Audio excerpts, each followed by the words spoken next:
Well, hello. Hi, What's going on? I'm good. I realize like my name just says Alessandra and it should be Alessandra Rizzotti, LCSW, no CD, but I'm looking chill with just the I name. thought you were like Madonna and you just had one name.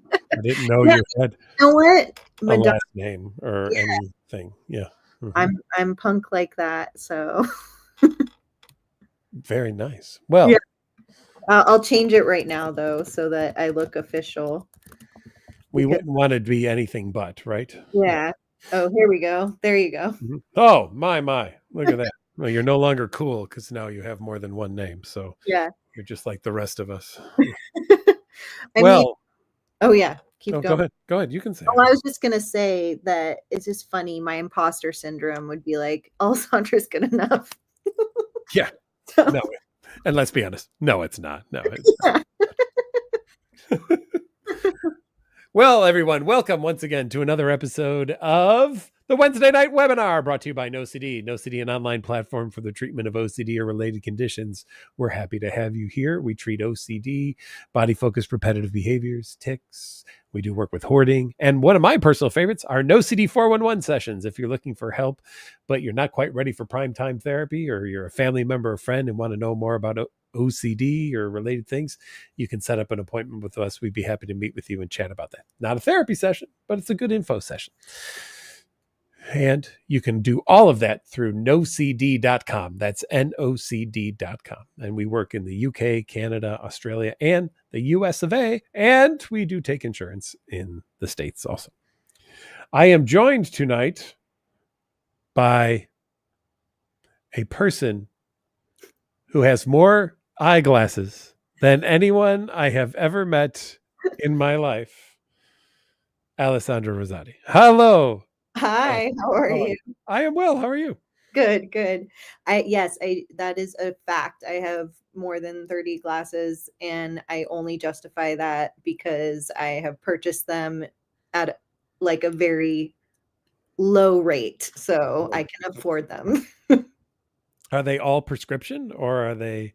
Yes, They they are. Okay. All yeah, right. but, like, I go on websites that are, just, affordable, so I can actually yeah. Okay, Miss Moneybags, whatever. Yeah. I see how it Yeah, works. I mean, I will confess, it is a special interest, and I enjoy them, and I like to match them with my outfits, and maybe that's a little bit just right of me, but Hey, we all have a thing. I have a lot of posters. So, it is what it is. Why are you here? Why don't you tell everyone a little bit about you and what you do before we get into our Q&A of the night? Yeah, well, I'm an LCSW. I work at NoCD as a therapist. I myself have BFRBs as well as OCD, and so I'm very passionate about working with the population. I mainly came to NoCD because Tracy Ibrahim was very welcoming and got me on board. So I've been here for about 2.5 years now, and really like working with everyone that I've worked with. So that is why I am here on the Q&A. Awesome. Well, welcome. Glad to have you here. And basically, what we do is I run down the chat. Now, if you feel like scrolling through the chat and anything, just grabs your fancy, feel free to Okay. say go here. But I like to just kind of start at the top and work my way down and see what we. Okay. So, Tiny Dog says, "How do you deal with a man who has OCD and now at 84 has dementia, which triggers you now because the repetitive statements question mimic the OCD you endured as a child, and now that you have OCD, you're holding it against her, angry, not wanting to deal with her because the OCD has made you believe she's just trying to hurt you, as she always has done and never loved you. What ERP can be done for this? Your OCD is also pure. Your compulsions are arguing against what you see as bullying and verbal attacks and winning these arguments." Oh, the old winning the argument. Always a fun one. Yeah, OCD does not like to lose things at all. that's a really tough one because I mean you are dealing with someone that has a chronic illness. So I'm imagining this is the person's family member, Looks like a mom. a It's mom. a mom. Yeah. Yep. So that would be a family member last time I checked. Yeah. So I could really imagine that being so difficult, especially if your own OCD is being triggered by the repetition. So what do you do with that? Well, if you're hoping not to get asked questions, you're going to get asked questions, and then that's just going to be annoying to you. Yeah. So you got to practice some radical acceptance there about what's happening. The other piece is that, you have to work on not blaming the person for asking these questions because it's not their fault. When Susan was sick, and she was on all the opiates and things she was on, I had to work on that, right? Because at first it would be frustrating. Like, I've answered that question, or I've given you instructions for this, or I've asked you not to hold a cup in your hand because you've dropped 3 of them already, and it just, you had to kind of really work on stepping back going, it's not her. Right. It's just not her. So I can get mad at the cancer, but the cancer really doesn't give a shit if I get mad at it or not, because it's still going to just be there. The dementia doesn't care if you're mad at it. It's just going to keep doing what it does. So I think sometimes being able to say, I have to separate out the person and the diagnosis, right? This is my mom who I love, but this is no longer the mom that I loved. This is a different version of mom. So I still love mom, but it's not the mom that I've loved. I don't know if that makes sense to you, but that worked for me, right? That helped me a ton, at least when I was going through stuff with Susan. And then I think also just the repetitive nature of the questions, if your OCD is being triggered by that, reminding yourself that just because you are answering those questions doesn't necessarily mean it's a compulsion. Right. In this case, like it just means that you're unfortunately having to repeat something for someone that is not taking in the information. Correct. But yes, it probably feels like a compulsion. And if you can do your best to not engage in compulsion after getting frustrated, look at kind of what you do after you answer these questions. You can make the goal of losing the arguments, losing the verbal attacks, and just being like, okay, I accept them. They are what they are. They don't have to mean anything whatsoever. Right. And just moving on from them. My father had Parkinson's, so I similar neurological things were happening, and at some point you have to just kind of radically accept that neurodegenerative diseases unfortunately cause a lot of painful things to be going on, and then just being willing to say, okay, I'm going to focus on my values to take care of this person. Imagine getting mad at your dad for having bad balance, right?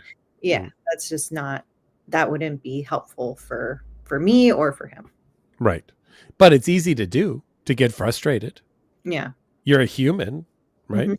So it's easy to be frustrated. And I want to add that piece because I think that's important. I mean, you've shared about your own BFRBs and OCD, but you're a human too, right? So you bring your humanity into the experience. And then on top of that, you have these other things that want to jump into the whole thing too, right?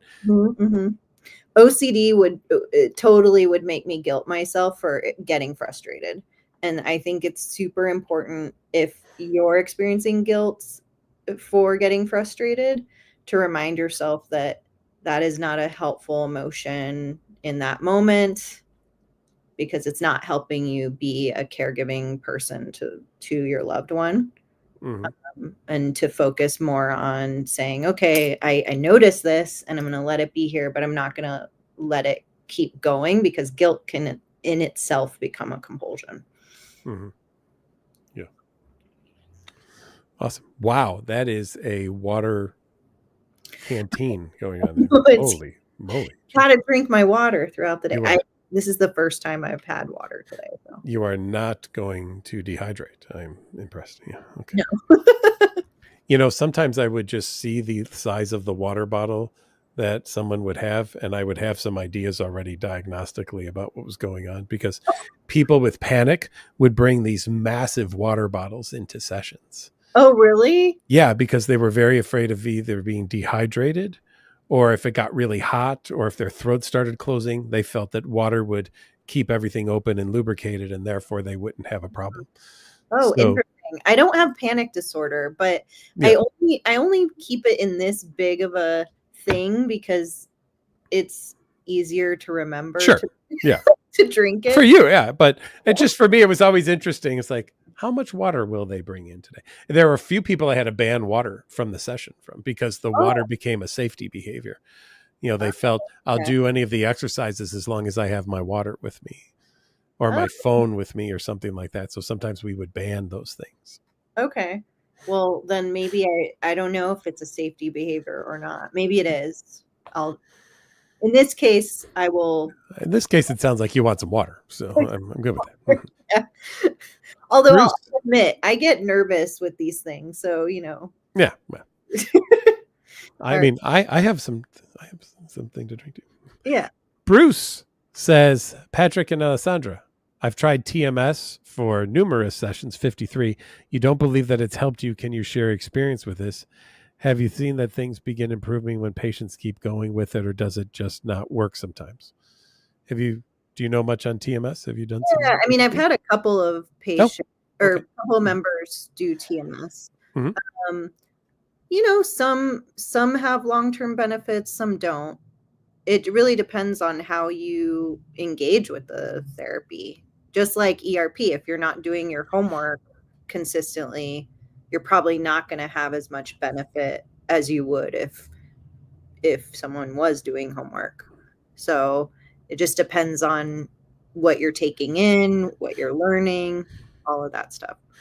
Yeah, I have seen it work for some people and not work for other people. So I think the last that I had checked, it's in like the 40 to 50% range that it has been found to be significantly helpful. So it's not a panacea by any means. And I would go back to your provider and say, we're hitting a lot of sessions so far, and I'm wondering, should I expect a difference, or is it time to address this in a different way? Mm-hmm. And you ought to be able to do that with any provider you're working with. If you're not getting the results that you like to get, you ought to question that and say, what do you think we need to be doing here? What's going on? Yeah, I definitely always tell members, if they're not hitting 25% decrease by 12 or 24 sessions, maybe we should consider, co-therapy with another specialist, or maybe working on distress tolerance skills with some other person. And I don't take that personally. Yeah.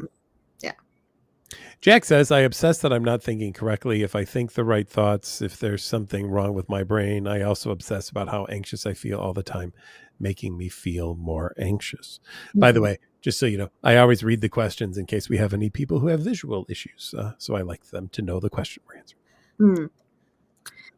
This one, yeah, this is so meta, right? With OCD, meta OCD. So I think it's really, when we start going into wondering about our thoughts, that's the act of rumination.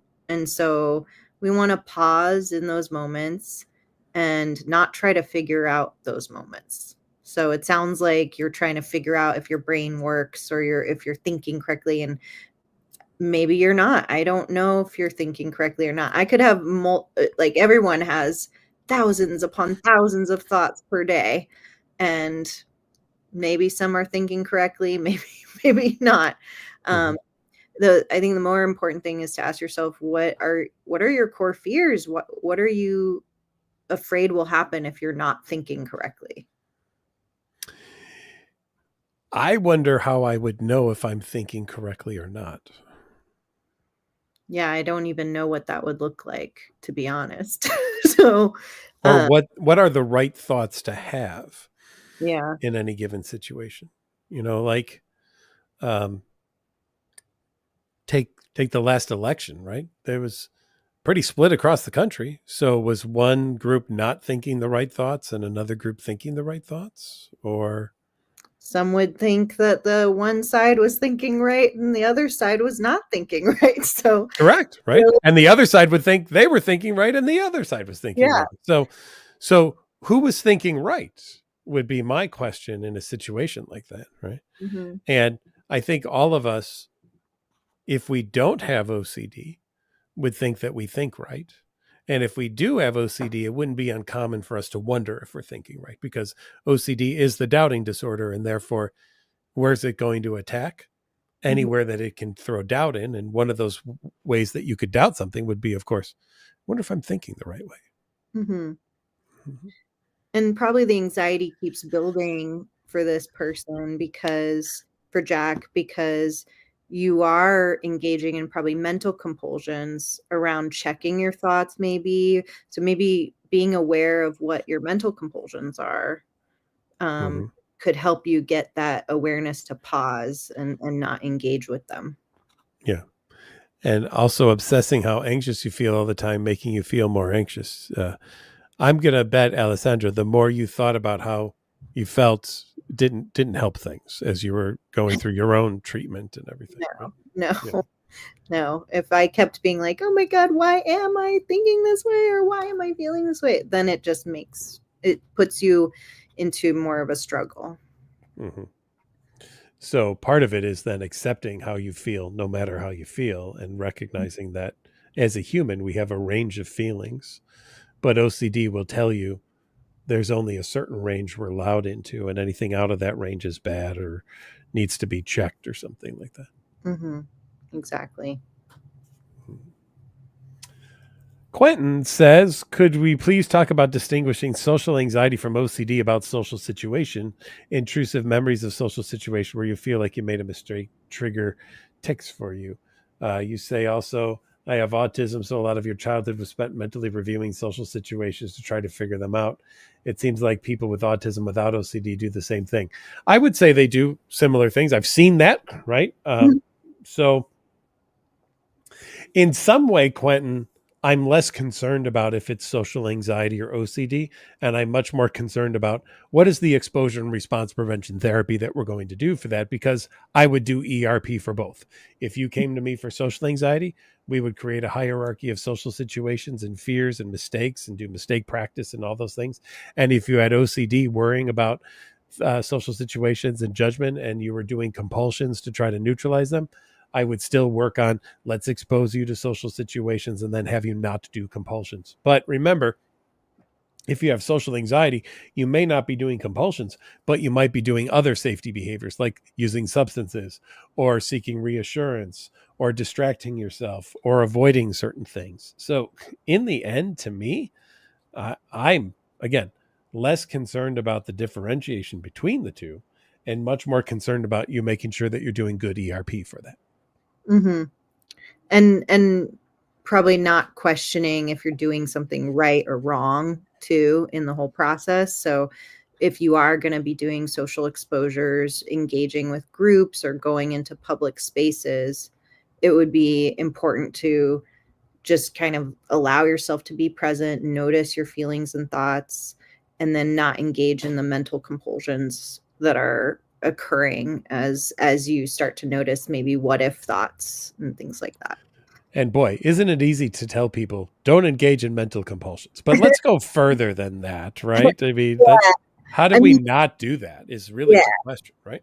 So, like non-engagement responses, when you start to notice any what if thoughts, it's so important to pause and sometimes like not even answer questions that are coming up, like with social anxiety, and you honestly will have thoughts about what are they thinking of me, do they think I was saying something weird, and just not answering those questions is really important. You can even say, okay, thanks for your thoughts. Or OCD, I don't need to engage with that. You can externalize OCD and not choose to go down the spiral. um, and I like diffusion tactics, but you know, sometimes those work for people and sometimes they don't, which might look like dancing out your thoughts or singing your thoughts and not Mhm. engaging with them further. Um, and sometimes even just allowing the thoughts to be there and without judgment and letting all your emotions to be present. One of my favorites is if you've attempted in some way in your head to neutralize Mm-hmm. some kind of thought or image or urge that, or a memory, because maybe if it's social anxiety, maybe you're remembering some uncomfortable social situation and you're trying to be, get it out of your head. Mm-hmm. I say welcome it. Mm-hmm. Allow it to be there. Totally. I To bring in our friends in the trauma world, Edna Foa said one of my favorite quotes ever, which is, trauma is the fear of a memory. Mm-hmm. And when people are triggered by a memory and they react to it with a fight, flight, or freeze response and act as if they are back in that experience again, what do? They do all sorts of safety behaviors to try to get themselves out of that. Well, Mm-hmm. what if you allowed yourself just to recognize that a memory was there? So I would say, I remember one time working with someone, Quentin, who had a lot of intrusive thoughts about and social fears around being teased as a child from a bunch of family members. And so we made a tape of all of the words and phrases that the family members had said to him when he was a kid. And I had him listen to that tape for 3 hours. 3 hours. That's a prolonged exposure. It was an IOP, so it was able to do it. The Wow. first hour was uncomfortable for him. The second hour, he was kind of like, well, this is starting to get stupid and boring. And I said, great, do it another hour. And at the end of the third hour, he took the headphones off, because this is in the days of the Walkman and an actual cassette tape. He said, you know what? I can't believe I've let these stupid words rule my life for the last X number of years. This is so dumb. I don't care about these words. And frankly, if they think that about me, whatever. How does it interfere with my life? I've let it interfere with my life, but how does it actually interfere with my life? He'd spent so many years trying not to think these things, or if he did, neutralize them, that it made him feel terrible. Mm. And when he just was able to accept them and say, okay, yeah, sure, whatever, I can handle that, that's when he started to feel better. That's really powerful. I mean, and so for social anxiety, maybe it's important to ask yourself, what are you afraid will happen? And does it remind you of bullies, or does it remind you of people in your life that have hurt you in different ways? What are you afraid of those things happening? Perhaps you do need to do some trauma work, which would involve prolonged exposure type therapy. Could be, right? So there's a lot to explore there, I think, and break down and check out what's going on. Mm-hmm. Double X says, wanted to ask how you can get better from your contamination that is mostly concentrated on contracting cancer and spreading it to others. It's really bad. You can't control your thoughts or compulsions. It started when your mom got cancer. At first, it wasn't as intense, but as you got older, it got very intense, especially when your mom died from it. You can't touch anything that you think is contaminated. At this point, even just thinking about cancer makes you do a compulsion like washing your hands till they turn red, spraying your hand with disinfectant until they burn, and feel like you're in jail serving a life sentence. Well, XX, I happen to be a bit of an expert in this area, having also lost someone to cancer when my wife died of cancer. And I'm wondering, XX, what am I missing? I was not worried about spreading the cancer around. And I also took some of her things after she died and sold them at garage sales. I took some to consignment shops and sold them there. I donated things to various organizations. And I'm wondering now, did I do something wrong? Have I spread cancer around to other people? So, Alessandra, how terrible of a person am I? Did I spread cancer around to everybody? I always say look at scientific facts first. Well, those Uh, don't apply to me, though. They apply to everybody else, but True. not me. So Right? yeah, I don't I'm know. special. The rules apply differently. I know OCD likes to make you think that you are a special person and you will spread cancer for sure. So going down that rabbit hole does not help. But allowing response prevention, like uncertainty statements, and just doing life, even though you're afraid that you're spreading things. I mean, at the end of the day, cancer can't be spread.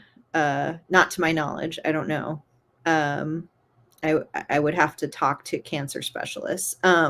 But yeah, Well, I don't think you have. I don't would think it be them to other yeah, people, Patrick. would it be irresponsible to let anyone come in the home then if someone has cancer in the house? Because why would you let visitors in? Wouldn't they get cancer? Right. And how about cancer wards? Wouldn't nurses and doctors who treat cancer be getting cancer by interacting with people who have cancer and then spreading cancer to all of their families when they go back home? And then their families would go to work or school and then spread cancer there. Yeah. And if it worked that way, I don't think we'd be alive as a species anymore. I think we'd be far gone already.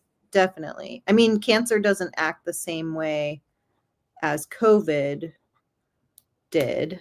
But I also don't know if there's a strain of cancer out there that I don't know. Maybe one day we will discover that it is a potential, right? I'm not saying it can't happen, but even if it's the common cold or something like that, we could hold ourselves as being terrible, awful people for maybe we've done something, right? But I've even used this as an example one time. I said, imagine you're coming to an intersection, okay? And the light is yellow. And it's the perfect yellow. If you go through it, nobody would have thought you blew the light. And if you stopped, nobody would have thought, wow, you really should have gone through that light, right? It's the perfect yellow, we'll call it. Doesn't exist, but let's just say it's perfect. And then a car comes up behind you and they stop behind you. Now the light turns green. You go, the car behind you goes, and bam! They are hit by a massive vehicle that has lost their brakes coming down a hill, and it kills everybody in that car. Now, had you gone through the light, they would have been the first in line. And then when it turned green, they would have gone and they would have been missed by the truck or car or whatever it was. Did you kill the people behind you because you stopped?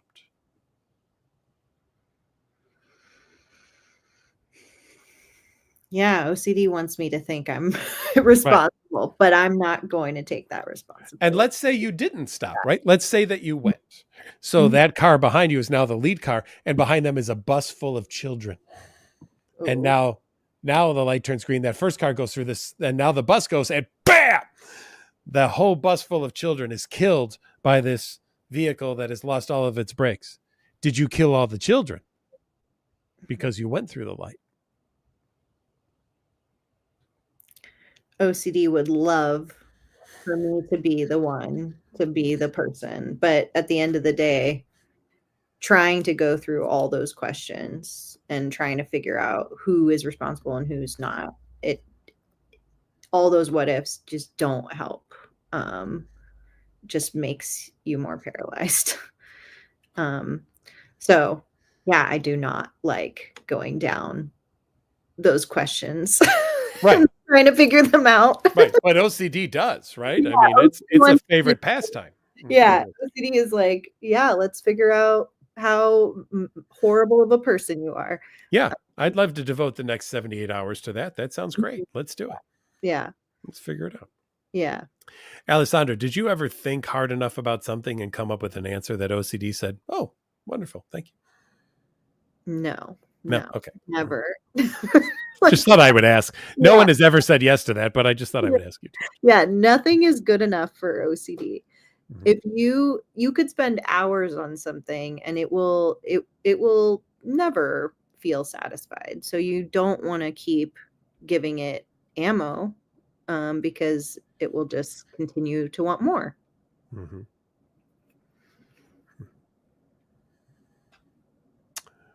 Dare Warfare says, I got a new phone and got really bad anxiety, worried you will drop it and break it. What's good ERP? Well, we don't want you to purposely drop and break your phone. Let's just state that right off the bat, right? Mm-hmm. I think that you could be like everybody else. You get your phone case for your phone and you use your phone the way everybody else does. No more, no less. No, you don't have to go throwing it around or anything like that too. But you also don't have to make sure, okay, every time I use my phone, I have to put it down on a table, and I can Mhm. only do it like this or something. I can't hold it in my hand because what if I drop it or anything? So I to me, sometimes great ERP is just being like everybody else's. Yeah, I second that. And just noticing any safety behaviors that you're doing, like Patrick said, like if you're not going anywhere because you're afraid you're gonna drop your phone, then go places and be in the world. Um, and if you're using too many phone cases, maybe use only one phone case, just to kind of show yourself that you can handle the uncertainty of it falling. The truth Yeah. is, it might fall, and could you Yeah. tolerate that? Yes. Yeah, I think you could. Maybe, I don't know. We could also say wear one pair of glasses and just deal with one pair of glasses. Did I say that out loud? I apologize. That was supposed to stay in my head. I didn't. Will it be matchy enough? No! Ah! How do we deal with that? No. But also, like, it's a style thing too, okay? Okay. You can be very stylish. That's fine. Truth exists, says Doc. When OCD throws thoughts and you start going down the rabbit hole and then you realize what's happening, should you just stop abruptly? What's the right way to withdraw from the rabbit hole? What would you say to that, Allison? It's tricky because if you're noticing that you're going down there, that's the first step is noticing. There you go. And then, if you can't stop it right away, not getting frustrated with yourself that you can't stop it, because that in itself could be a compulsion to try to stop your thoughts. So you want to just kind of notice, okay, noticing that I'm going here, and I'm going to be nice to myself through this process, and then being willing to just curiously observe versus beating yourself up for going down this rabbit hole. Mm-hmm. Yeah. And I mean, if you can stop abruptly, great. And say to yourself, whoa, wait, whoa, boy, look what I'm doing. Nope, I'm going to go back to doing what I was doing before this. Or Yeah. you could be like, all right. You could wish for the opposite of what you've already kind of gone down the rabbit hole about. That's Mhm. always an option, right? You have ways of, as Alessandra said, engaging and disengaging in this experience to neutralize whatever you might have done so far. So if you find yourself in the rabbit hole of compulsions, do things to undo whatever the compulsions are that you've done, be Mhm. they physical or mental. Yeah, and you can always redirect your attention. So a lot of folks with OCD get worried that they're distracting themselves too much and doing another compulsion when they redirect. Mhm. But if you're redirecting towards values or things that you care about, then that's not bad distraction. Yep. You want to, just focus on, okay, who's in front of you? How can you be more mindful in your current environment? What Yep. are some ways to just get back and get engaged with your current status? Absolutely. Eric says, could we explain the difference between OCD and anxiety disorders? Does the difference really matter, or is the treatment similar? Well, similar to what we said earlier. Here's a little bit of the history. Up until the DSM-5, so the Diagnostic and Statistical Manual of Mental Health Disorders, there was a version 1, 2, 3, 3R, 4, 4TR, and now 5, and then 5TR that we're on now. Mhm. Up until version 5, OCD was listed in the anxiety disorders. In version 5, they created the anxiety disorders. Then they had the OCD and related disorders, and they put things like trichotillomania, excoriation, body dysmorphic disorder, and hoarding in with the related conditions because a couple of things. One, genetically, they seem to be kind of co occurring together, and they may respond to medication similarly. By the way, the DSM is written by psychiatry, so it will classify things differently than we will potentially in terms of how they respond to treatment. Because if we were doing it in how they respond to treatment, we would have kept everything together. Then you have the anxiety disorders, which are things like social anxiety disorder, agoraphobia, all the other phobias, panic disorder, generalized anxiety disorder. Now, Here's one of the dumb things about DSM-5. There's also something called illness anxiety disorder, but it's not listed as an anxiety disorder, even though it's called illness anxiety disorder. So that's just ridiculous. And then they created the trauma-related disorders where you have PTSD and acute stress disorder goes in there. Now, here's the thing. I don't care how it's classified. I know how to treat it. And I'm going to use ERP for OCD, and I'm going to use ERP for anxiety disorders because that's the best form of treatment. Yeah, the treatment is not avoiding, and it's essentially being willing to approach the things that you're afraid of, but in a slow, gradual way. And then also learning to not reassure yourself through the process. Although I don't know, a lot of people will argue like, well, isn't there a good way of reassuring? And I don't know, Patrick, what would you say about that? Because I do feel like assurance is very different than reassurance. Oh, yeah. Assurance is fine. One time of learning something, getting the facts of something, I don't have an issue with. It's needing it again and again and again and again and again. Yeah. And so if you're noticing yourself asking for reassurance from multiple people, even though you think it's different reassurance and different assurance, it's actually just a compulsion. Yeah.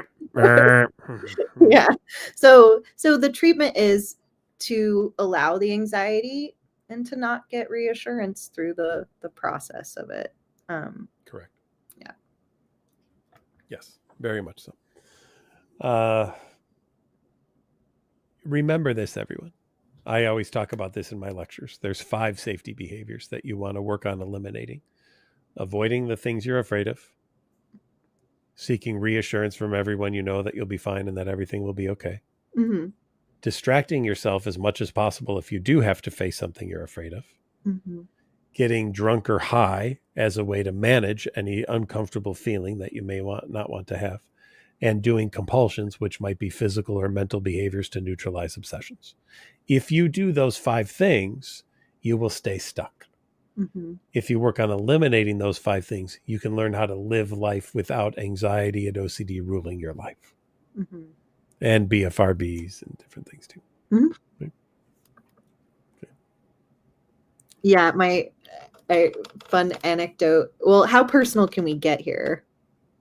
As personal as you want. Go ahead. It's up to you. Well, like, I have a loved one who is afraid of going on a flight. Okay. And go ahead. And they're very afraid of what will happen on this flight. And I too have had thoughts. And so I've had to allow the thoughts to be here. But then if I've expressed those thoughts to the person, their anxiety gets ramped up. So we have to work together on not reassuring each other about what's going to happen on the flight. Yeah. And that's just like the treatment for that. I promise if you're ever on a flight with me, I've already risked for the plane to crash, just so you know. Yeah. I mean, and that's what I do too. It's like something might happen and you know what? We're going to tolerate if it does happen. Mm-hmm. But we're not going to try to figure it out right now. I had someone at residential who knew I was flying somewhere, and they said as I was walking out, have a good flight, be safe. And just as the door was about to close, I said, I hope I crash. And then the door closed, and then they were like, they were behind the door. Like, I've done that too. I'll tell people like, well, hopefully you won't see me next session. might not be here. I don't know. We'll like I'm going on a cruise soon and I'm like, well, tsunami might swallow me. Who knows? Enjoy the bottom of the ocean. Say hi to the Titanic while you're there. Can't wait. Mm-hmm. I don't even know what that name is, so I'm just going to read it. You often say that thought is just a thought. How do you differentiate the OCD urge to harm somebody or themselves from the real urge to do something bad, which obviously should be prevented somehow? Urges are urges, images are images, are things I also say to people. How do I differentiate the OCD urge? Well, I don't spend a lot of time doing that because that would be an OCD thing to do, is try to figure out what Was is this urge? Is this OCD? Is this not OCD? And Mhm. that's not good response prevention at all, Yeah. trying to figure out if it's OCD or not OCD. So, uh, just because I have an urge for something doesn't mean I'm going to do it. And I don't need to spend time figuring it out if that's the case. Yeah. I mean, and I know that a lot of members will get caught up when we do risk assessments because sometimes Yeah. they're afraid that if they do say they've had thoughts, then we're going to hospitalize them. And so I never like to reassure when they start to ask questions like, well, are you going to hospitalize me if I do say something? I always say, obviously, I want to know if if you're having a plan or intent. But that's where I'm going to ask you once and that's it. And we're going to move on after that. Mhm. Um, Sometimes OCD does make you want to hurt yourself and does make you want to not live. And of course, we take that seriously, and we do want to know when that's going on. Yeah. But, here's again, I worry of the rabbit hole of trying to work on differentiating those things. You Yes. can have urges for something without OCD and still not give in to them, right? Mhm. Um, you know, I, I was, it was funny. I was meeting with one of our new clinicians today, and they were listening to one of my lectures, and I always talk about in the lecture that they were listening to that's been recorded. I promise if I'm on a staircase with you, I will think about pushing you down the stairs. I will have an urge to push you down the stairs. I will Mhm. have an image of myself pushing you down the stairs. Yep. How dangerous am I on stairs because I have thoughts and images and urges of pushing people downstairs? I don't know that I am because I haven't done it yet. Mhm. But if we're going to call having an urge a bad thing, quote unquote, well, then I'm a very dangerous person. Mhm. I also just encourage noticing, again, without judgment. And I've had harm OCD of like thinking of lighting my house on fire. Have I lit my house on fire? No. But I going down the rabbit hole of like trying to figure out if I'm going to murder someone or if I'm going to light the house on fire does not help me get better. Mm-hmm. I just have to notice again and let the thought be there instead of pushing it away. Yeah. We're going to allow things to be in our head. Hmm. Hmm. I have an urge to cut this show short, but you know what? I'm not going to do it. We're going to stay the whole time, but the urge is there. Is it because it's super boring? It's really just you. I don't, have Okay. enough. Okay. Yeah, but Yeah, sure, it's me. we'll persevere. Reminder to everyone, thanks for joining us on our Wednesday night webinar brought to you by NoCD. If you're looking for help for OCD related conditions, check us out at nocd.com. ABF says, what do you think the perspective of the perspective of, to some degree, accepting mental afflictions as God's will and offering the suffering as penance for the souls in purgatory and those in danger of hellfire? Well, not everybody is Catholic or Christian, so that wouldn't work for anybody who is not of that religious belief, number one. And number two, uh, I'm wondering if it means what kind of a God you believe in. Is it a God of suffering or is it a God of love and forgiveness? Because I don't know that a God of love and forgiveness just hands out mental difficulties to people randomly so that they can suffer, so that they can take care of other people who are in purgatory, so that they can get into heaven. Only his God probably does that.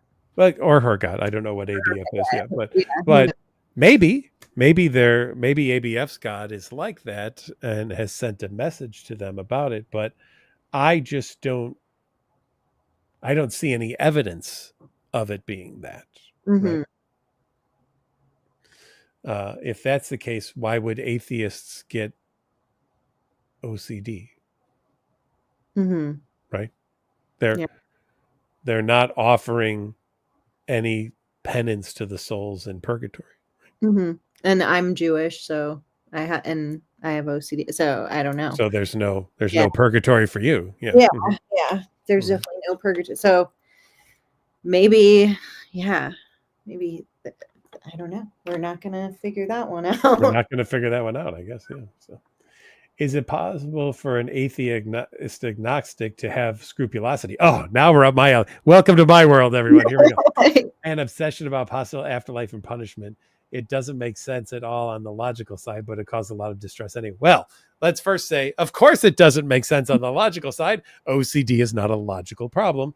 It is an emotional and fear type of issue and problem. So Mhm, I actually help run the special interest group through the faith and OCD community for people who are non-believers who deal with scrupulosity, because I find that fascinating that there are people who don't believe that there is a higher power, but who are afraid of what if there is.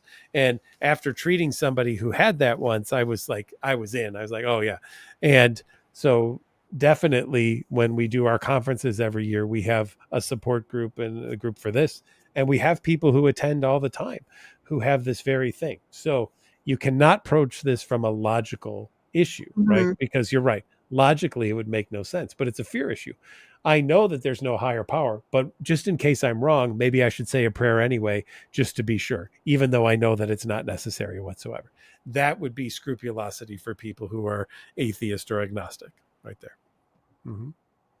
And I think an example like that is really great, because if you have trouble seeing how your OCD might fit or not fit into something, and or but mine makes sense, but none of these other ones do. Every single OCD to somebody who doesn't have OCD sounds like this one, right? mhm, It's that non-logical. mhm. Yeah, I am kind of embarrassed to say this, but when my OCD was pretty big, my version of prayer was lighting like an incense or a Mm-hmm. sort of like a stick. And that's not like a prayer, but it for me it was like a and The holy smoke was yeah, filling the air or something. yeah, Yeah. yeah, and Mm-hmm. to clear and neutralize and like you know what? That doesn't really help. Like at the same time, there are cultures that do believe that that is, a part of that's a part of their belief system. So like you wouldn't you would still do those things if that's part of your belief system, but just not in a repetitive way to neutralize every bad thought. That's when it becomes compulsion. Mm-hmm. Yeah. Uh, Francis says, thank you and greetings from Poland. Awesome. Wow, that's Mhm. so cool. Carolina says, I have sensory motor OCD about breathing that is constant. Can this cycle be broken with ERP? I've read it's difficult to treat. You're nodding. Go ahead, Alessandra. You want to take that Yes. one? So I have sensory motor stuff too. Oh, well, this is perfect. I'll I hand it over to you for a while. Go ahead. I fixate on so many sensations, and the key is to be really mindful of what's happening without creating meaning of every single sensation. Um, if you're noticing that you are hyperfixating on your breath, you want to look at what are the thoughts that you're having because of your breath being a certain way, um, and then to not engage with trying to figure out what's what about those sensations. I like to use response prevention, like sensations aren't necessarily signs of things. I don't know if that sensation is doing anything or if it's causing anything. And I'm not going to figure that out right now. I'm just going to let it pass the same way I would with a thought or an urge. So sensations you treat them in a similar way as a thought. A thought is like a sensation of the mind. So Mm-hmm. similar concept. Yeah. Yeah. You know, here's the thing from an ERP perspective, I'd like you to breathe wrong. Yeah. Yeah. Purposely, right? Just Mhm, breathe the wrong way. Don't try to breathe right. Try to mhm, breathe wrong. And guess what? You'll still be alive. And maybe what you'll learn is, there's this natural process that my body knows how to do. OCD says, I know better. OCD's an idiot. That's what I say. Yeah, yeah. What helps with this are interoceptive exposures. And so we do those a lot to learn how to relate differently to certain sensations. So an interoceptive exposure would be something like breathing through a straw really fast, like hyperventilating, or hyperventilating on purpose, or even swallowing really fast 10 times in a row so you feel like you're choking. And so it sounds very pleasant. But it actually is the way to learn how to tolerate all these uncomfortable sensations. 4103 says habituation, ERP versus inhibitory learning. Please explain the difference. So the likelihood is that everything is some kind of inhibitory learning, where we learn a new way of behaving, and that learned new way of behaving interferes with the old way of behaving because we've learned a new way to do it, right? And it just kind of gets to a point where we've made that the muscle memory, and then if we're asked to do it, we kind of do it that way instead of going back to the old way. Most people, if you're looking at what we do with ERP and exposure and response prevention for OCD, most people will experience habituation, right? That will happen. The vast majority of people, but it doesn't have to happen. In the old days, back when I was learning this, before Alessandra was born, because I'm very old, back in the old days, we would have thought a person who we're doing ERP with, if it was purely habituation, who wasn't habituating, that somehow they were failing at therapy. And now what we might say for somebody who isn't experiencing habituation, well, that might be okay, actually, right? Because there's inhibitory learning going on, and they're learning a new way to reply. They may never like this thing. It may always be frightening to them. They may always try to avoid it or find it scary. But you know what? That turns out to be all right.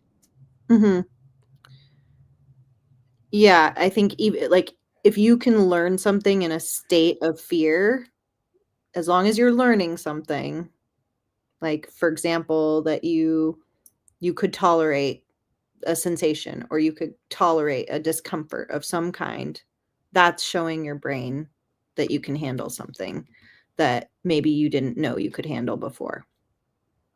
Yeah. Anne says she was laying in her room and it sounded like she was hearing music or something. She kept stopping and listening to see if she was hearing it. She went outside. When he went out there, she was still kind of hearing it, but not as much. So she's wondering if she's hearing music in her head and she's scared. Maybe. Or maybe somebody had a car that was playing music. Or, you know what I found, Alessandra, is that I'm amazed at how noisy my house is. Right? When it was me and Susan here, and noises would happen all the time, right? She'd be upstairs. I could hear her with the walker, moving chairs. People were coming in and out. Nurses were coming to take care of her, social workers, all these kinds of things. Any noise that I heard, I just attributed to Susan or the evil dog that she had. Sorry, everyone. I'm not a dog person, and don't hate me for that. I'm surprised you lived with a dog. Well, when your wife has cancer and says, "Can we get a dog?" you become the nice husband, and you say, that's a big thing for you. It is because yeah. But anyway, so now post her dying, and I gave the dog away to someone who really liked the dog, and I'm in the house and I'm hearing all these noises. I mean, it's like there are times I thought people were walking upstairs. I would hear, but it's amazing how noisy houses are. They creak and they crick and they settle and they expand and they contract depending on where the sun's hitting or the shade's hitting or not. And the wind outside and the people coming to the door and the mail person dropping stuff off and maybe a bird landing on a gun or a squirrel climbing up something on the deck. And it's incredible how much noise you have when you own a house. Yeah, It's funny, an anecdote, my husband keeps hearing the plunk of a piano in our bedroom, and we do Mm. have a piano in our bedroom, but he's like, "No one's playing it. Is there a ghost?" And I'm Hmm. like, I don't know, but yeah, it's like wood expands, the weather affects how things clunk around and sound Yeah. happen. Anyways, for the fear of hearing music, uh, I mean, intrusive names can happen, and sound and music can happen sometimes. So if the fear, I think it's more important to ask yourself, what is your core fear if you're hearing music? Are you fearing you're crazy? Okay, well, let's sit with uncertainty about whether or not you are schizophrenic or you're just having an intrusive sound. Yeah. Well, as we get toward the end, I always like to give our guests a little platform to just say whatever you want, talk about your stuff, and so I hand it over to you for a little bit before we take off for the night. Oh, thank you. So I am on the No CD platform as a therapist, but you can find me on the socials, Balanced Behavior Therapy on Instagram. And for fun, I'm a beekeeper and I enjoy beekeeping. And I also am a big art person. Um, and I'm a creative. So I like to work with creatives and I like to work with people that are into nature and social justice and things like that, as well as neurodivergence. So, because I am neurodivergent myself. So, if you are neurodivergent and you need a therapist that gets it, then I'm your person. Mhm. Awesome. And a couple of things just to recap for tonight, and themes that we've seen is OCD is always going to try to trip you up. It's always going to try to say, but this is logical. This makes sense. Mhm. And therefore you should do this. And remember, OCD is not a logical problem. OCD is an emotional issue. Just like scrupulosity is not a faith problem, it's an OCD problem, right? Mhm, mhm. So it is easy to get tripped up on some of these things and try to blame yourself and see yourself as potentially a bad person because only bad people would have bad thoughts and therefore Mhm. I must be a bad person for having these thoughts. And we don't see it that way. But Alessandra, I bet when you started with OCD, you probably had some of those thoughts going on, correct? Oh, absolutely. When I started, I had perfectionism. I would spend hours doing my homework, redoing it because I thought I was not good enough. And so glad I'm not like that anymore. Mhm.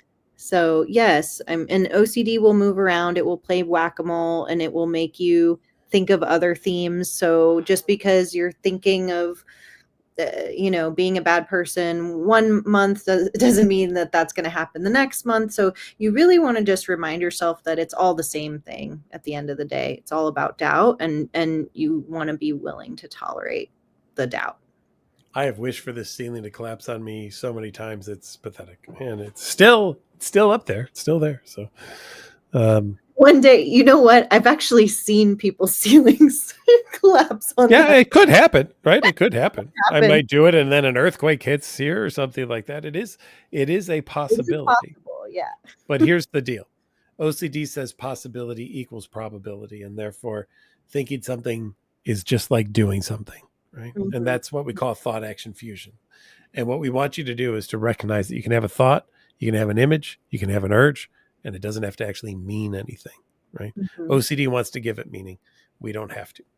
That being said, thank you all for joining us once again on our Get to Know OCD podcast on nocd.com, or you could go to our NoCD YouTube channel. And tonight, for our Wednesday night webinar, always a fun and exciting time. Thank you to Alessandra Rizzotti for being with me tonight. I do appreciate it. And for all of you for joining, we'll be back again next week. Dr. John Grayson will be back next week with us. And that being said, If you're looking for help for OCD related conditions, check us out at nocd.com. We work in the UK, Australia, Canada, and the US. We take insurance. We do work with OCD, body focused repetitive behaviors, tics, and hoarding. And we also do NoCD 411 sessions. If you have questions about OCD or related conditions, we can help you with that also. Thank you, everyone, for joining. We'll see you again next time.